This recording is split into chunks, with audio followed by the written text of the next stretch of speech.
So today we are going to start Ohm's law.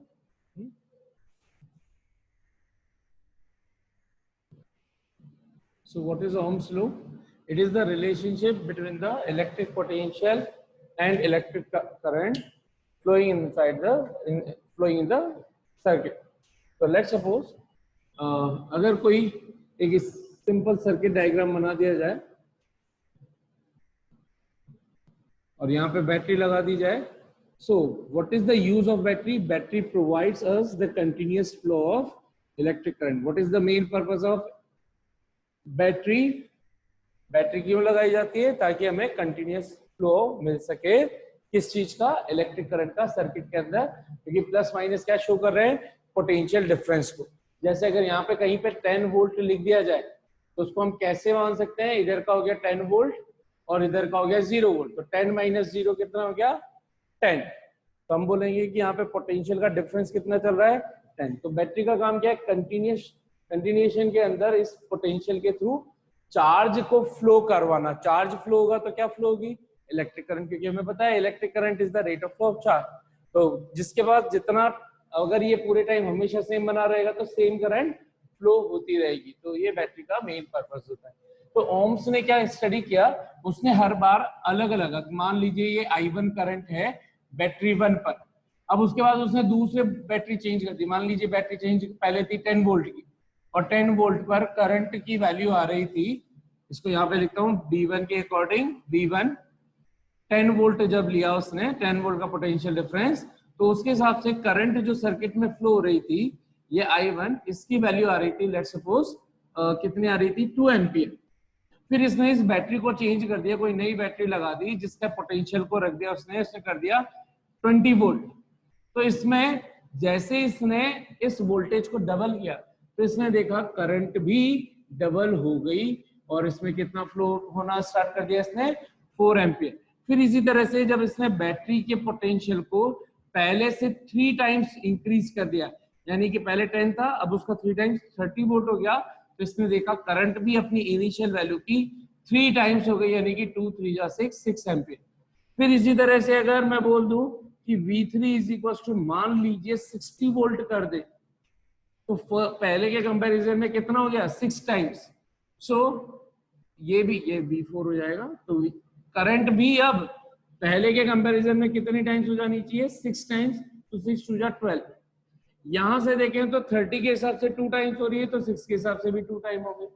तो उसने अपने एक्सपेरिमेंट्स किए और इस बेस पर वो किस कंक्लूजन पे पहुंचा कि जैसे जैसे वोल्टेज बढ़ा रहे हैं, इंक्रीज कर रहे हैं, वैसे वैसे करंट भी इंक्रीज हो रही है. या उल्टा बोलो, जैसे जैसे पोटेंशियल डिफरेंस को कम किया जाएगा सर्किट से फ्लो होने वाले करंट भी उसी रेशियो में कम होती भी जाएगी. तो उसने क्या बोला, और इसका रिवर्स, कि अगर करंट को जैसे जैसे बढ़ाया जाए तो पोटेंशियल, अप्लाइड पोटेंशियल भी उसी तरीके से इंक्रीज होगा या उसी तरह से डिक्रीज होगा. ठीक. सो ओम्स ने बोला कि the electric current according to Ohm's law, according to Ohm's law, the electric current flowing through a circuit, flowing through an electric circuit is directly proportional to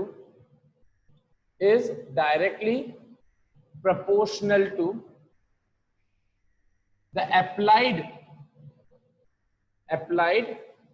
electric potential difference.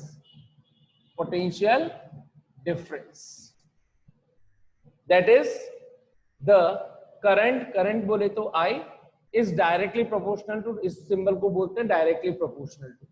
किसके directly proportional है? Directly proportional का मतलब किस पर depend कर रही है? तो I करंट किस पर डिपेंड कर रही है?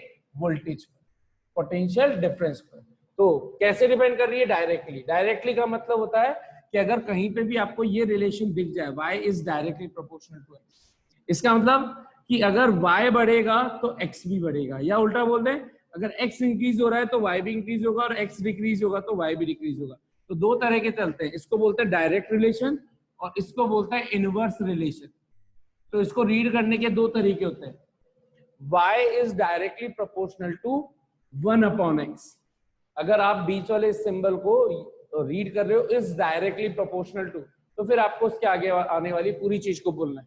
तो इसको रीड कैसे करेंगे? y is directly proportional to 1/x या y is inversely proportional to x। तो जब आप इसको रीड कर रहे हो इनवर्सली प्रोपोर्शनल टू, इसको क्या रीड कर रहे हो? Is inversely proportional to. Inversely केवल तभी यूज करोगे प्रोपोर्शनल टू जब यहां पे 1 समथिंग लिखा हो, तो उसमें सिर्फ आपको नीचे वाली क्वांटिटी को रीड करना है। तो इसको क्या रीड करोगे? y is inversely proportional to x, जबकि इसी चीज को, इसी सेम चीज है y और ये देखो, ध्यान से देखो, लिखा हुआ दोनों सेम ही है लेकिन रीड करने के तरीके अलग अलग है। दोनों का मीनिंग भी सेम है। y is directly proportional to, directly proportional to 1/x। तो जब डायरेक्टली प्रोपोर्शनल टू यूज करोगे तो पूरा बोलना है, इनवर्सली प्रोपोर्शनल टू यूज करोगे तो केवल नीचे वाली जो वेरिएबल क्वांटिटी है उसको यूज लेना है। ठीक है, ये डिफरेंस है इन दोनों, ये दोनों चीज तो सेम ही। हाँ, क्या वापस बोलो सर। 1/x क्यों लेते? तो मतलब डायरेक्टली x नहीं ले सकते? नहीं, डायरेक्टली x, इसको रीड करेंगे, इसको रीड करते हैं। y is directly proportional to x। इसका मतलब अगर कहीं पे ऐसी वर्डिंग लिख जाए प्रोपोर्शनल टू x, तो इज डायरेक्टली प्रोपोर्शनल, कहीं पे भी इज डायरेक्टली प्रोपोर्शनल टू आ जाए तो उसके बाद जो चीज लिखी हुई है, मैंने बोला b is directly proportional to a, तो मैंने लिखा b is directly proportional to, तो उसके बाद जो भी चीज लिखी है वो बिल्कुल इसके सामने लिखनी। और मैंने यही चीज बोली b is directly proportional to 1/a, तो b is directly proportional to 1/a। किसी ने कहा कि नहीं, ऐसे बोल रहे हैं p is inversely proportional to, तो p is inversely proportional to, ये इतना statement, p is inversely proportional to q, तो ये p is inversely proportional to का मतलब 1/, तक आप पहले लिख लो और फिर q नीचे लिखा जाएगा। तो ये इसका डिफरेंस। तो मैं क्या समझाना चाह रहा था, अगर जब भी ये रिलेशन हो तो ये कहलाते हैं डायरेक्ट रिलेशन। ये क्वांटिटी बढ़ेगी, इंक्रीज होगी तो ये भी इंक्रीज होगी, और ये डिक्रीज होगी तो ये भी डिक्रीज होगी। लेकिन जब इनवर्स रिलेशन होते हैं, इनको बोलते हैं इनवर्स रिलेशन, एक ऊपर है तो दूसरा नीचे, तो इसका मतलब जब ये डिनोमिनेटर की क्वांटिटी इंक्रीज होगी तो इधर ऊपर यानी कि न्यूमरेटर की क्वांटिटी डिक्रीज होगी, या फिर नीचे की क्वांटिटी डिक्रीज होगी तो इधर की क्वांटिटी इंक्रीज होगी, वाइस वर्सा। जब भी ये रिलेशन हो इसको हम ऐसे लिख सकते हैं, डायरेक्ट रिलेशन को, y1/y2 is equal to x1/x2, या y2/y1 is equal to x2/x1, यानी कि 2/1 तो 2/1, 1/2 तो 1/2। कब? जब डायरेक्ट रिलेशन।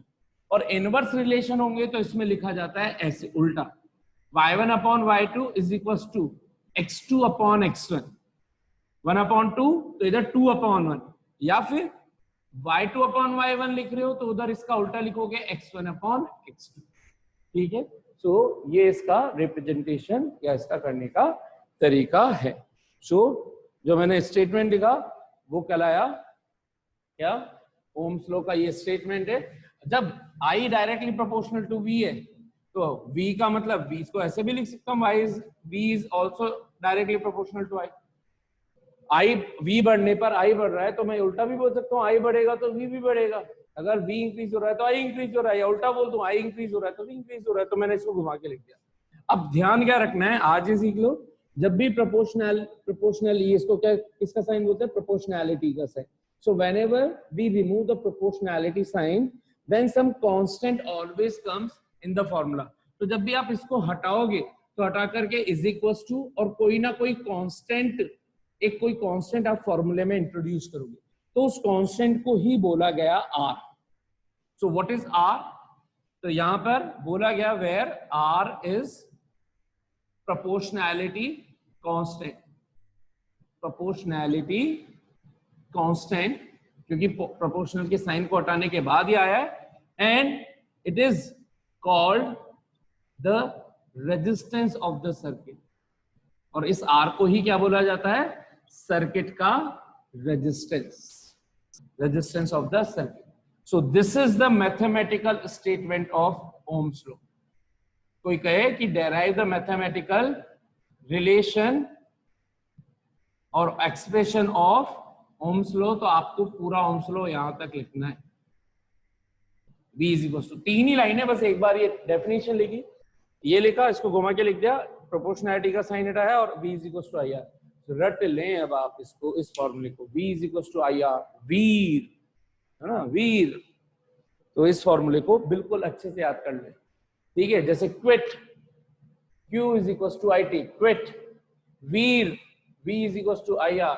12th में पढ़ना वेद, V is equal to E D.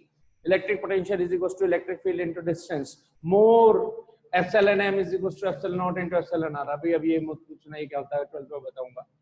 ठीक है, सो यहां तक समझ में आ गया क्या भैया? जल्दी बोलिए.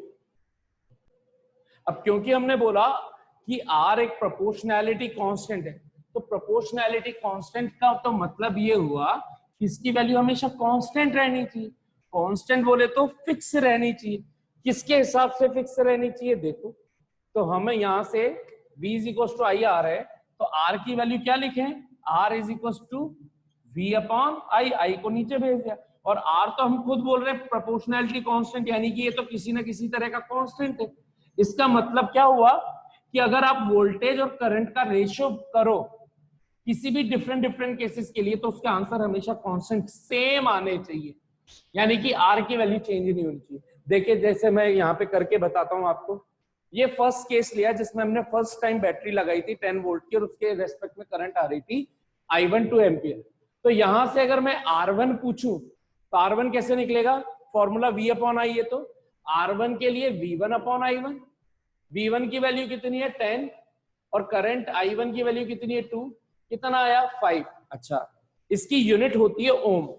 इस रेजिस्टेंस, अभी आगे मैं बताऊंगा, अभी याद रख लो बस, ओम. इसकी यूनिट क्या होती है? ओम, और सिंबल होता है ये. तो अभी मैं वहां लिख रहा हूं, कैसे लिखता है भी आगे वापस बता दो. तो अभी याद रख लो, ये इसको क्या बोलूंगा? R is equal to R1 is equal to 5 ohm. इसी तरह से सेकंड केस के अंदर, अब मैंने देखो बैटरी दूसरी ले ली जिसके अक्रॉस अप्लाइड पोटेंशियल डिफरेंस है 20 वोल्ट, और उसके रेस्पेक्ट में करंट भी आई 4 एम्पीयर. तो यहां से R2 कितना हो गया? V2 upon I2. V2 कितना? 20 वोल्ट. करंट कितनी? 4. अभी भी ध्यान से देखो, रेजिस्टेंस में R1 is equal to R2 same ही रेजिस्टेंस है 5 ओम. यही तो वो ओम्स लॉ कह रहा है कि अगर V अपॉन I का रेशियो आप करोगे तो आपको हमेशा सेम रिजल्ट मिलेगा. और वो सेम रिजल्ट किसको रिप्रेजेंट करेगा? इस इलेक्ट्रिक सर्किट के रेजिस्टेंस को. इस इलेक्ट्रिक सर्किट का रेजिस्टेंस कितना है उसको शो किसके थ्रू किया जाएगा? Ratio of electric potential applied to the flow of current. जैसे जैसे आप बैटरी चेंज करोगे, वोल्टेज चेंज करोगे, करंट भी चेंज होती जाएगी, इस तरीके से कि बैटरी के पोटेंशियल और उस करंट का रेशियो हमेशा सेम वैल्यू, फिक्स वैल्यू देगा R, जो इस सर्किट का रेजिस्टेंस कहला रहा है. ठीक इसी तरह से अगर मैं यहाँ R3 बोलूं तो देखो यहाँ कितना हो गया? V3 upon I3. V3 कितना है सर? 30 वोल्ट. करंट कितनी है? 6 एम्पियर. अभी भी आंसर कितना है? 5 ओम. फिर R4 तो V4 अपॉन I4. V4 कितना हो गया? 60, और I4 कितना है? 12. अभी भी आंसर 5. यही this is the proof of verification of Ohm's law by experimenter. यानी कि एक्सपेरिमेंट आप जब परफॉर्म करोगे तो आपको यही वैल्यूज मिलेंगी, और इस वैल्यू से आपको प्रूव क्या करना है? R1, R2, R3, R4. तो प्रूव क्या किया? Hence clearly we are having R1 is equals to R2 is equals to R3 is equals to R4 is equals to 5 ohm. और ये वैल्यू क्या है? Constant, which proves the Ohm's law. So this is the proof और verification of Ohm's law कि R की value हमेशा constant बनी रहेगी एक इलेक्ट्रिक सर्किट के अंदर, अगर आप अलग अलग वोल्टेज चेंज कर रहे हो और उसके रेस्पेक्ट में अलग अलग करंट हो रही हैं, तो हमेशा पोटेंशियल डिफरेंस और इलेक्ट्रिक करंट का रेशियो हमेशा क्या बना रहेगा? कांस्टेंट. और वो कांस्टेंट किसके बराबर बोला जाएगा? इस सर्किट के रेजिस्टेंस के इक्वल. ठीक है, हाँ भाई, ये बात समझ में आ गई क्या? सो हम समझ रहे हैं अब यहाँ पर क्या, कॉन्सेप्ट ऑफ रेजिस्टेंस। बहुत इंपॉर्टेंट चीज ये समझ में आनी चाहिए कि what is resistance, what is resistance. ठीक है, इसको समझने से पहले कुछ मैं सिचुएशन बनाता हूं, और might be due to timing हो सकता है इस क्लास में मैं कवर कर नहीं सकूं उतना, क्योंकि पहले मैं एग्जांपल से सिखाने की कोशिश कर रहा हूं, और उसके बाद फिर प्रॉपर डेफिनेशन वगैरह खुद बनाएंगे तो आपको समझ में आ जाएगा कि हम क्या बोलना चाह रहे हैं। ठीक है, तो ये देखिए यहाँ पर इलेक्ट्रॉन्स, आपको इतना पता ही है कि कोई भी मेटेलिक कंडक्टर या कोई सा भी कंडक्टर हो, मेटल हो कोई सा भी हो, कंडक्टर अगर है तो कंडक्टर के अंदर हमेशा क्या पाए जाते हैं, फ्री इलेक्ट्रॉन। और ये फ्री इलेक्ट्रॉन दिखाने को ये जो इतने दिखाए इससे कई बिलियन टाइम्स होते हैं, है ना, बहुत बहुत बहुत ज्यादा है। केवल शो करने के लिए क्लैरिटी के हिसाब से एक वायर के अंदर, यानी कि थिन वायर के अंदर, कि अगर मैं ये वायर दिखा दूं आपको कि अगर एक वायर है, इस वायर के अंदर, ये इतने से वायर के अंदर जो इसको रिप्रेजेंट कर रहा हूं, इसके अंदर ही मिलियंस ऑफ इलेक्ट्रॉन्स पॉसिबल हो सकते हैं। तब आप सोच लीजिए इतने थिन को मैंने मैग्नीफाई करके उसमें थोड़े से इलेक्ट्रॉन्स दिखाए, तो इस थिन के अंदर कितने इलेक्ट्रॉन्स रहे होंगे। ठीक, so it is carrying a lot of free electrons. Whenever there is no electric potential applied across its end points.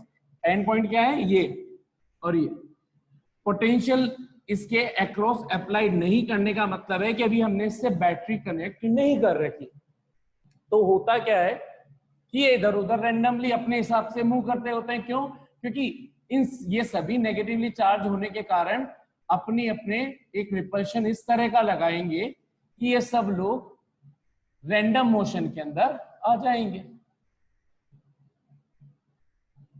तो इस तरह से कहीं ना कहीं कुछ इस तरह की इनकी मोशन होती है कि ये चीज मैं आपको बता चुका हूं कि फाइनली जब इनकी मोशन को देखा जाए, ईच इंडिविजुअल जो इलेक्ट्रॉन है उसके कारण अगर सभी इंडिविजुअल इलेक्ट्रॉन्स की, क्योंकि हमें बताया the rate of flow of electron is called charge, और rate of flow of charge, sorry गलत बोल गया, the rate of flow of charge और rate of flow of electron is called electric current.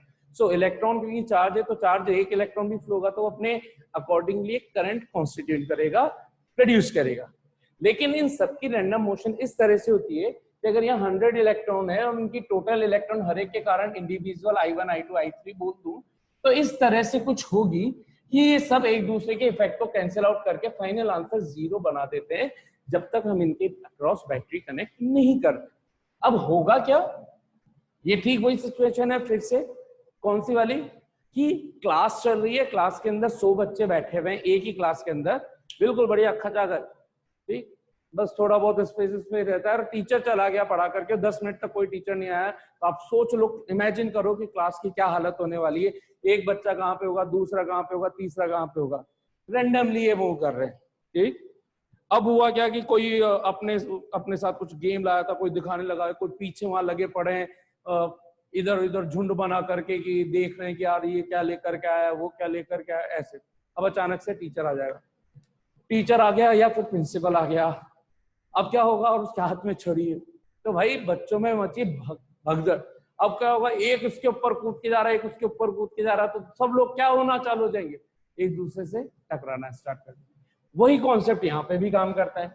जैसे ही इनके अक्रॉस एक battery लगा दी जाए, तो बैटरी का काम क्या होता है, वो काम जो एक प्रिंसिपल या एक टीचर का होता है, हाथ में छड़ी लेके, हालांकि अभी तो नहीं रखते कोई भी, लेकिन आप अज्यूम करो कि अगर वैसे खतरनाक वाला टीचर हो जिसका हाथ में डंडा भी हो, छड़ी भी हो, और टिकाने में भी उसको कोई फर्क नहीं पड़ता हो, और वो जैसे ही एंटर करेगा तो वो एंटर करने का मतलब ये प्लस वाला टर्मिनल इस वाले एंड पर कैसा चार्ज प्रोड्यूस कर रहा होगा, पॉजिटिव, और इधर वाला नेगेटिव टर्मिनल, जहां तक ये वायर जा रहा है, जिस जगह से ये नेगेटिव टर्मिनल इस वायर से कनेक्टेड है, तो जहां तक कनेक्टेड है वहां सब क्या लिखेंगे हम, नेगेटिव, और ये पॉजिटिव जिधर कनेक्टेड है उधर वहां तक क्या लिखेंगे, पॉजिटिव।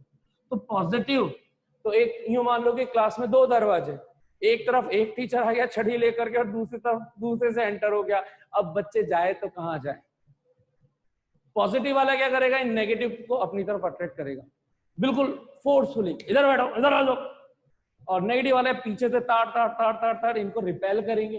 तो इन सबकी मोशन जा तो रहे थे रैंडमली, लेकिन फोर्सफुली ये सब इधर होंगे। अब ये इधर उधर जब भागेंगे तो एक दूसरे से चढ़ते कूदते सबकी, क्योंकि फोर्सफुली अट्रैक्शन लग रहा है, तो जो जिधर भी जा रहा था वो इससे आएगा। अब उस चक्कर में होगा क्या, ये जा रहा था सब इधर, लेकिन इसकी मोशन इधर हो गई तो ये इससे टकरा गया। तो ये सब जैसे ही एक फ्लो के अंदर आएंगे, ये एक दूसरे से कहीं ना कहीं टकराते हुए जाएंगे। और कुछ एग्जांपल समझो जिससे और आपको मजा आए और समझ में भी आए। आप सोचो दो अलग अलग सिचुएशंस, दोनों की बताता हूँ। एक पुरानी मूवी जिसके अंदर जो क्या होता है, हीरो होता है घोड़े पे बैठ करके आ रहा है, वो डाकू को रस्सी से फंदा मार करके उसे गले में डालता है, और वो जो विलेन होता है वो घसीटता हुआ जाता है। तो वही काम यहाँ किया, प्लस वाले ने क्या किया, काम किया है, इलेक्ट्रॉन से फंदा मारा है, जबरदस्ती खींच रहे। इस तरह के खींचने को, जबरदस्ती खींचने को बोलते हैं ड्रिफ्टिंग। ठीक है, ड्रिफ्ट वेलोसिटी। हालांकि ये कॉन्सेप्ट आपके 12th लेवल में आएगा, फिर भी एक वर्ड सीख लो, जबरदस्ती इनको अपनी तरफ खींचना, इस पॉजिटिव फोर्स ऑफ अट्रैक्शन के कारण। तो पॉजिटिव का काम क्या है, इन सबको जबरदस्ती अपनी तरफ खींचना। तो जैसे रस्सी से हमने पकड़ के खींचो, जा इधर रहते, तो खींचने में क्या होंगे, एक दूसरे से टकराएंगे। एक सिचुएशन ही होगी। नई मूवी की बात करें, धूम 2, धूम 3, इनकी बात करें, भाई बाइक चल रही है, मस्त वाली बाइक चल रही है, और नैरो सड़क है या फिर उसके अंदर कार चल रही है, उसके अंदर जाए जाए जाए हीरो कार निकाल रहा है, और दूसरे कार वाले बेचारे जो नॉर्मल थे वो एक दूसरे से टकराते भी जा रहे हैं। तो अल्टीमेटली जब भी ऐसी कोई सिचुएशन आएगी, इसके अंदर ये इलेक्ट्रॉन्स क्या होंगे, आपस में टकराते हुए चले जाएंगे। इस टक्कर के कारण जो एक्चुअल में, अगर ये सिचुएशन कंसीडर करते कि यही वायर जिसके अंदर अगर एक इलेक्ट्रॉन होता, सिंगल एक इलेक्ट्रॉन, और वो इस ए पॉइंट से बी पॉइंट तक आने में अगर मान लीजिए उसको 10 सेकेंड लगने थे सिंगल इलेक्ट्रॉन को, तो ऐसी सिचुएशन में इस जगह से जो भी इलेक्ट्रॉन स्टार्ट होगा, आप खुद समझ लो कि यहां तक आने में उसको कितना टाइम लग जाएगा, बहुत टाइम। क्यों लग जाएगा, क्योंकि आपस में बहुत ज्यादा कोलिजन्स हो रहे। तो इसका मतलब हमने बोला कि यार जो कम टाइम में आना चाहिए था उसको ज्यादा टाइम लग गया, तो करंट का फ्लो भी क्या हो गया, कम हो गया। इसका ये कम क्यों हुआ, क्योंकि करंट के फ्लो में कुछ ना कुछ बैरियर आ गया।